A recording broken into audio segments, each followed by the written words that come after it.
Namaste Vidyarthi Mitro. We are continuing our topic and our topic is job description. Last વિડીયોમાં આપણે જે example હતું એ જ અહીંયા મેં પાછું રાખેલું છે.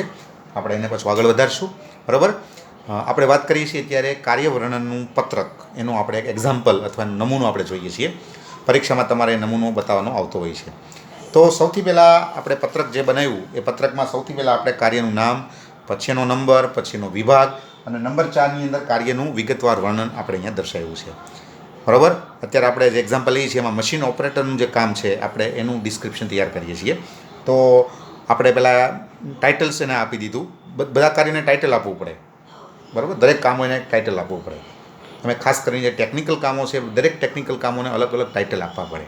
તો આપણે ટાઇટલ આપી દીધું ભાઈ machine operator, this is the title of the job.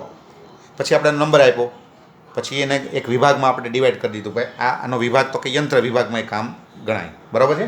અને હવે પછી આપણે વાત કરી એનું વિગતવાર વર્ણન કે ભાઈ એમાં શું કરવાનું હોય છે. બરાબર. તો એમાં આપણે વાત કરી કે ભાઈ આ રીતે મશીન હોય, એ મશીન ઉપર પાર્ટ્સ હોય કોઈ, એ પાર્ટ્સને ચડાવવાનો, પછી એનું સાઇઝ પ્રમાણે કટિંગ કરવાનું, એને આકાર આપવાનો અને એ રીતે આખો એનો એક પાર્ટ્સ તૈયાર કરવાનો.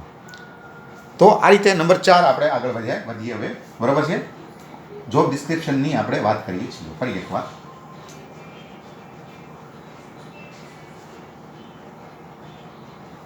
નંબર 5 કાર્યનો હેતુ. કાર્યનો હેતુ પણ બતાવવો પડે. આ કામનો હેતુ શું છે? બરાબર. તો કે મશીન પર ચોક્કસ સાઇઝના અને ચોક્કસ આકારના પાર્ટ્સ તૈયાર કરવા. જો આ એનો હેતુ છે. મશીન ઓપરેટરનું જે કામ છે અથવા મશીન ઓપરેટરનું જે જોબ છે એનો હેતુ આ છે કે ભાઈ મશીન ઉપર આપણે ચોક્કસ પ્રકારની સાઇઝના અને ચોક્કસ પ્રકારના આકારના આપણે પાર્ટ્સ તૈયાર કરવા માગીએ છીએ. એને એ જ કામ કરવાનું છે. એણે કોઈ બીજું કામ કરવાનું નથી. જે મશીન ઓપરેટર તરીકે કામ કરશે અથવા મશીન ઓપરેટરનું કામ જેને આપણે સોંપશું અથવા મશીન ઓપરેટિંગનું જે કામ કે જોબ છે એમાં આપણે આ કામ કરવાનું છે અથવા એનો હેતુ આ છે. એને બીજું કોઈ કામ સોંપવાનું નથી અથવા એનો કોઈ બીજો હેતુ નથી કે ભાઈ પાર્ટ્સ હોય એ પાર્ટ્સને ચોક્કસ સાઇઝના પાર્ટ્સ તૈયાર કરવાના અને ચોક્કસ આકારના પાર્ટ્સ તૈયાર કરવાના. એની માટે મશીન ઓપરેટર છે કામ કરશે અથવા મશીન ઉપર પ્રક્રિયા કરશે. તો આ હેતુ પણ તમારે આ રીતે લખવો પડે. નંબર 5. પછી નંબર 6 આવશે.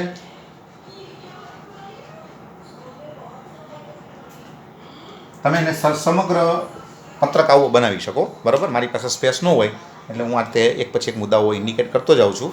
તમે સળંગ રીતે આખું પત્રક તૈયાર કરી શકો કે જેમાં 1થી માંડી અને 7 મુદ્દાઓ છે. 1થી 7 મુદ્દાઓ આ રીતે તમે એમાં દર્શાવી શકો. બરાબર. હવે આપણે 6 લઈએ. કાર્ય માટે જરૂરી ગુણો.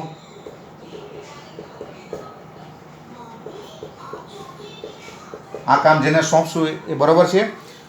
એની પાસે કેવા ગુણો હોવા જોઈએ? તો કે ફોર એક્ઝામ્પલ આઈટીઆઈ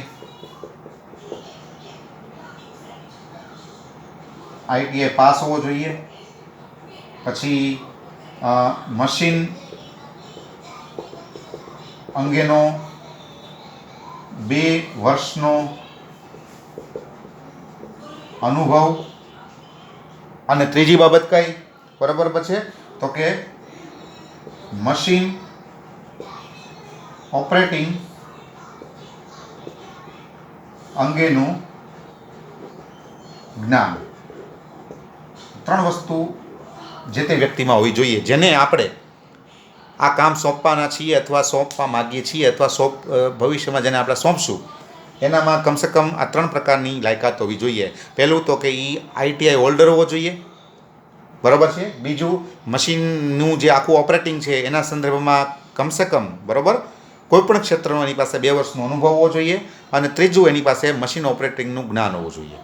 કમસે કમ એ મશીનને ઓપરેટ કરી શકે એટલી એનામાં સ્કિલ અથવા એટલું એના પાસે નોલેજ હોવું જોઈએ. તો આ રીતે કાર્ય માટેના જે જરૂરી ગુણો છે એ આ પ્રકારે તમે દર્શાવી શકો. બરાબર છે. અને પછી નંબર 7 છેલ્લું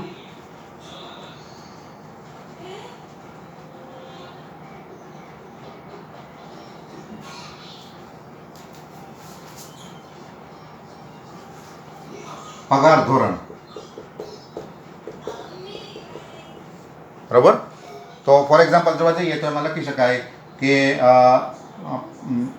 અનુભવી હોય, અનુભવીને માસિક ફોર એક્ઝામ્પલ 15,000,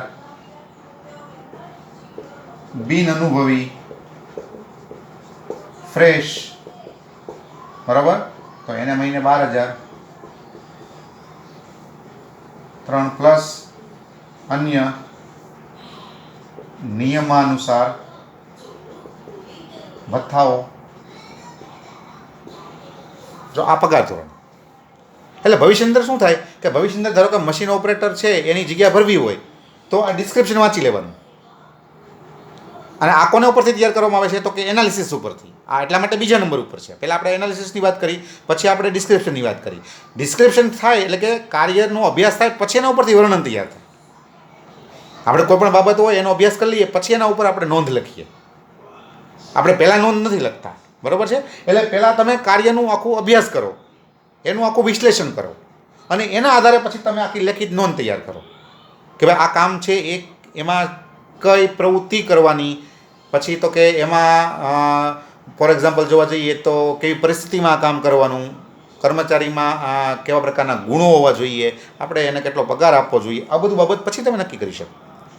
પણ સૌથી પહેલાં તમારે કરવાનું શું હોય છે? સૌથી પહેલાં તમારે કરવાનું હોય છે કાર્યનો અભ્યાસ, that is A job analysis. અને પછી આપણે કરીએ કાર્યનું વર્ણન, that is A job description. તો આપણે આવો પગાર ધોરણ નક્કી કરી શકીએ. જે ઇટ ઇઝ જસ્ટ એક્ઝામ્પલ.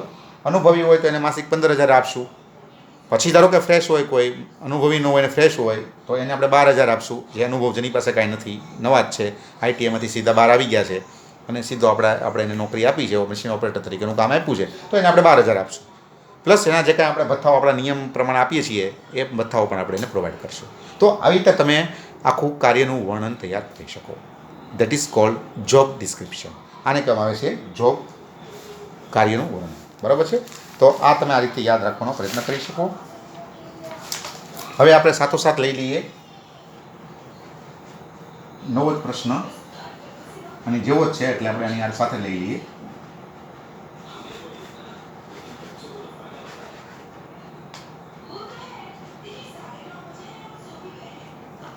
કાર્ય જરૂરિયાત. ક્વેશ્ચન આપણું કાર્ય જરૂરિયાત પર નોંધ લખો. અંગ્રેજીમાં એને કહેવાય છે job description.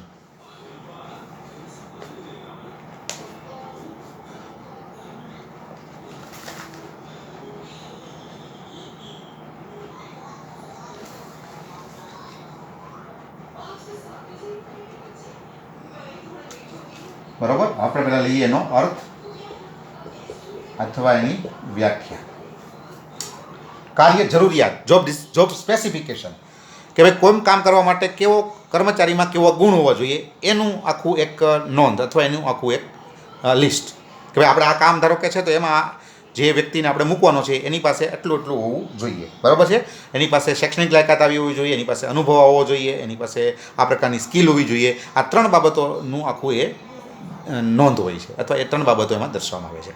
That is called job specification. પહેલાં હતું જોબ એનાલિસિસ, પછી હતું જોબ ડિસ્ક્રિપ્શન અને હવે છે જોબ સ્પેસિફિકેશન, કોઈ કાર્ય માટેની વિગત, બરાબર છે. તો એની માટે આપણે એક વ્યાખ્યા લઈશું. પહેલાં અર્થ લઈએ, વ્યાખ્યા લઈએ. હું અહીંયા પહેલાં એની સરસ મજાની એક વ્યાખ્યા કમ એનો અર્થ તમને હું આપીશ, પછી આપણે એનો ઓલું લઈશું, બરાબર છે.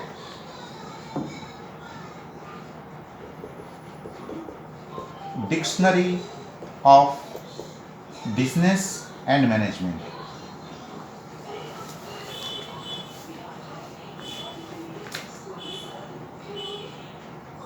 Job specification.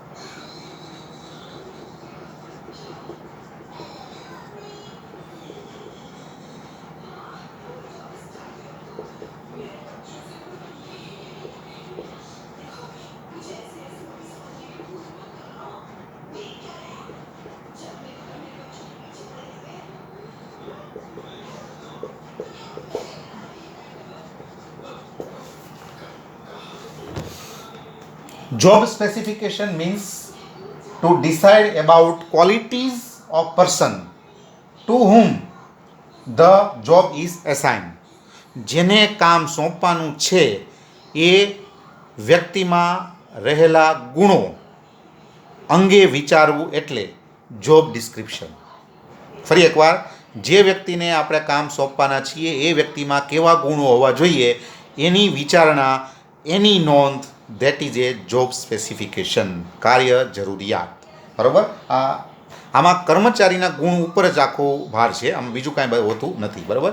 કે ભાઈ ફોર એક્ઝામ્પલ આપણે હમણાં વાત કરી મશીન ઓપરેટર છે, તો મશીન ઓપરેટરનું કામ આપણે જેને હોપશું એની પાસે કેવા ગુણ હોવા જોઈએ, ક્વોલિટી એનામાં કેવી હોવી જોઈએ સંપૂર્ણપણે.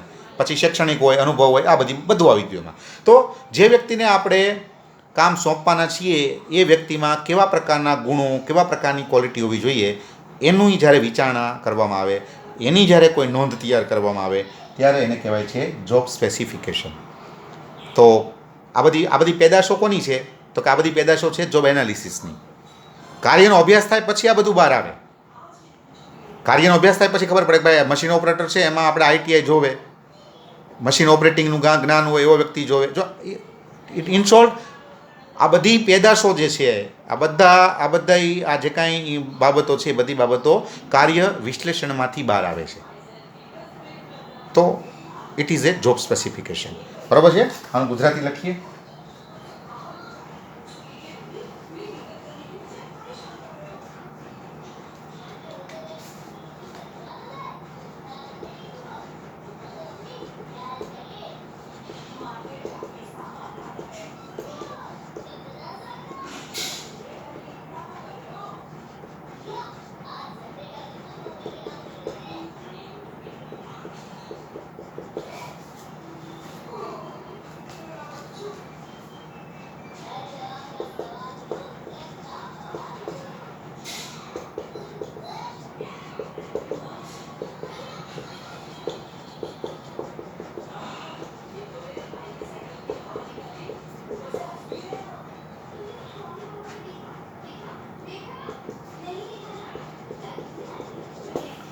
કાર્ય જેને સોંપવાનું છે તે વ્યક્તિમાં કેવા ગુણો, યાદ રાખજો ક્વોલિટીઝ, એમાં બધું આવી જાય. હમણાં આપણે એક્ઝામ્પલ લઈશું એનું.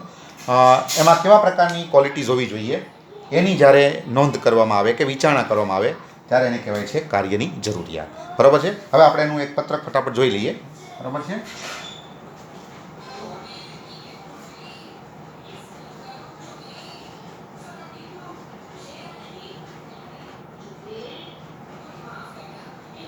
હવે આપણે એનું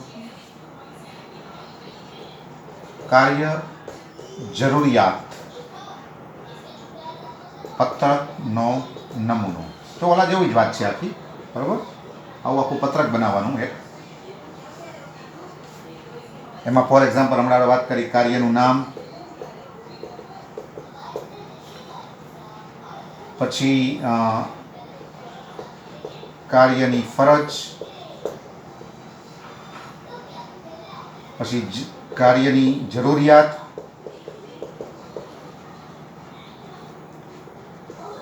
કાર્યની લાયકાત અને ફોર એક્ઝામ્પલ કાર્યનો અનુભવ. આ બધી બાબતો એમાં દર્શાવવામાં આવે છે. બરાબર? ફોર એક્ઝામ્પલ હમણાં આપણે વાત કરી, આપણું છેલ્લું જે લાસ્ટ જે એક્ઝામ્પલ હતું એને આપણે કન્ટિન્યુ કરીએ. ફોર એક્ઝામ્પલ કાર્યનું નામ તો કે મશીન ઓપરેટર,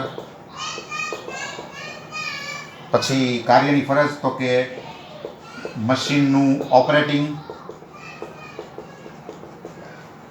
બરાબર?